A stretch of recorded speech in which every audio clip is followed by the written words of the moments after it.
Alright, ladies and gentlemen, I'm here on the show, and I'm here to talk about, news video. Do a little news video here. It's not be, like, super long, but I'm starting with the NFL, see if there's probably one MLB story to talk about, and see if I have some wrestling, but let's get into it. So, start with Adam Schefter. So, another deal in Cleveland. Browns and defensive end Alex Wright reached agreement today on a 3-year, $33 million extension. That includes $21 million guaranteed per agents Drew Rosenhaus and Sean O'Dare.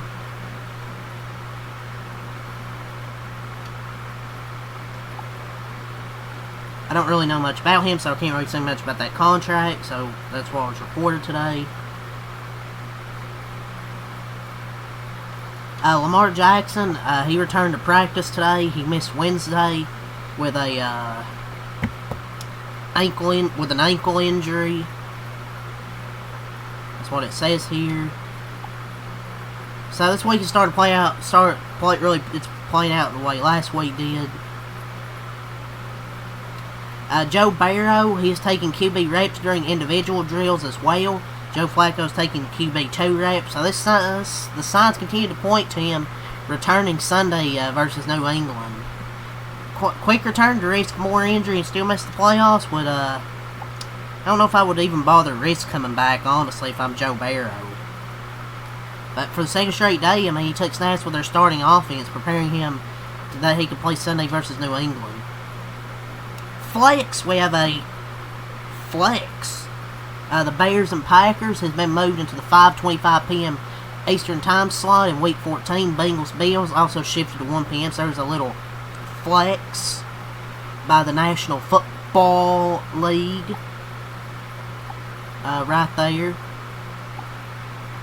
So Aaron Rodgers was out at practice with his left wrist and some sort of like stabilizer.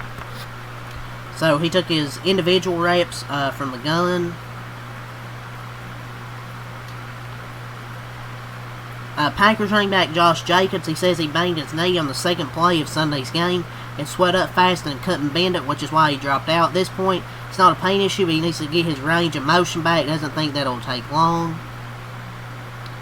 The Chiefs, running back Isaiah Pacheco and wide receiver Xavier Worthy were listed as limited participants in today's practice. Texans, they waived running back Dameon Pierce. Did he waive back? Steelers, they listed Aaron Rodgers as a limited participant at today's practice. It's probably, I don't know, he might play, but I don't know how effective he'll be if he does play. The Colts added Daniel Jones to their injury report with a calf injury, so they added Daniel Jones with a calf. So, man, that's not going to be good if he has to miss time. For the second consecutive day, Bengals quarterback Joe Burrow was a full participant in practice. The Bills, they've now placed wide receiver Mecole Hardman Jr. on injured reserve. How's he hurt? Why did he get hurt? Did he play or something and get hurt? The Bills also elevated wide receiver Gabe Davis to their active roster for tonight's game versus the Texans. The Ravens listed QB Lamar Jackson as a full participant at today's practice. Really playing how it did last week. Bills wide receiver Keon Coleman is expected to be a healthy scratch for a second straight game, a source told ESPN. They feel like, man, didn't they pass on Ladd McConkey and draft Keon Coleman? He's been benched for now 2 straight games. And it's healthy scratches too. It's not like he's hurt. It's just healthy scratch. Really disappointing. That's Keon Coleman, man. I know he's a second-round pick, but still, man, compared to Ladd McConkey. But he's once again officially inactive. So, apparently, we saw the response on the field of CeeDee Lamb and George Pickens missing the first drive of the game against the Raiders. Well, CeeDee Lamb said he and George Pickens missed curfew before the game at Las Vegas. The two were having dinner and a few drinks at Red Rock Casino. Lamb tonight he was throwing up at the casino. He said it's a disrespect to even suggest that. Liam said he knows how to hold his liquor. Well, Liam said he knows how to hold his liquor. I'm glad we clarified that point. At least he knows how to hold his liquor. See, he basically said it ain't no bitch. And I figured it was something like... I kind of figured it was probably something they missed a curfew or something.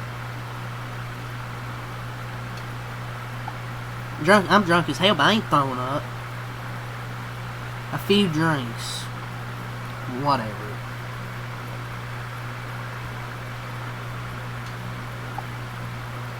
Yeah, I guess we saw the response on the field, but I kind of figured this is what happened off the field.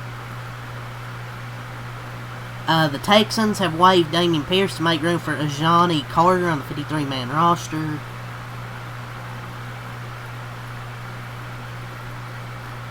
Joe Mixon, Texans running back, is not expected to play this season as he deals with a foot injury from the offseason. And they've been preparing for this. That's why they signed Nick Chubb and they drafted Woody Marks. So yeah, Joe Mixon's not going to be available this season, kind of as expected. So we got a few things here from JP Football. NFL insider Albert Breer thinks it's possible that former Jets head coach, 49ers defensive coordinator Robert Saleh gets a second chance at being a head coach this offseason. I don't think he would want to, but we'll see. I just don't know if he's just fit to be a head coach. 49ers reporter Matt Barrow speculates the 49ers could fetch as high as a second-round pick in a trade for Mac Jones. The only reason I feel like they would trade Mac Jones is because they have brought Purdy with a lot of money, so we'll see. But let's move on to a little MLB story here from Jeff Passion. So this is a little mini MLB news here. So this is from Jeff Passion. So first baseman Kazuma Okamoto and right-hander Kona Takahashi, they have been posted, joining Munetaka Murakami and Tatsuya Amai coming over from Japan this winter. Okamoto and Takahashi's posting windows begin tomorrow, and they win January 4th at 5 p.m. Maybe the Dodgers should go and get all these players. But yeah, just some updates there with the Japanese players being posted. So, the 2025 Men's War Games match is officially complete for the Survivor Series. It'll be Cody, Puck, Jay, Jimmy, and Roman versus Braun Breaker, Bronson Reed, Logan Paul, Drew McIntyre, and Brock Lesnar. This should be a really good War Games match. So Roman Reigns and Brock Lesnar are advertised for Monday Night Raw this week. Meanwhile, SmackDown on the other side is just tanking. So Brie Bella says she definitely has one last run in her via the Nikki and Brie show.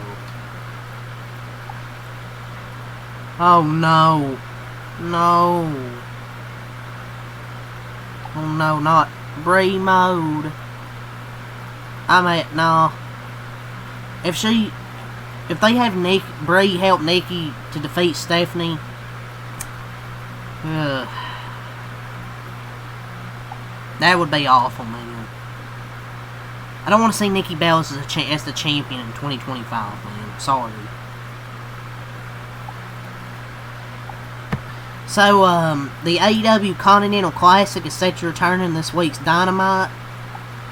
Oh man, more matches with no story. Oh man. So, Nick Nemeth says he was told by AEW higher up that he should stop bumping so great for other people's finishers. I mean, I guess. He revealed he's known about his WWE return for weeks. Kyle O'Reilly and Jon Moxley no holds barred at AEW Full Gear. So AEW, they're heavily interested in continuing to use the tag team who replaced Nixon Newell and Miranda Elise.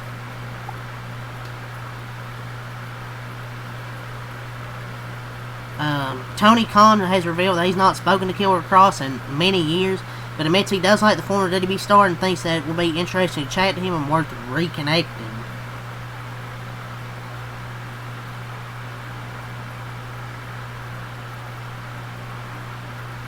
Chad Gable was reportedly expected to be at the WWE Performance Center this week to work towards an in-ring return. He'll probably be back soon. He's had that surgery a few months ago, I think.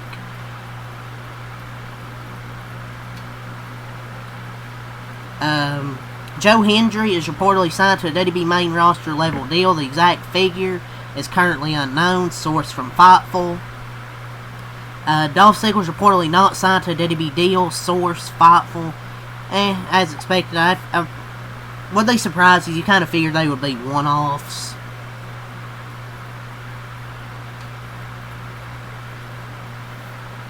But yeah, that's really all I've say here, man, for this news video. So leave a like, comment, subscribe for more. Check some out. Peace. And I'll be back for the Thursday night football game later tonight. That'll be my third and final video.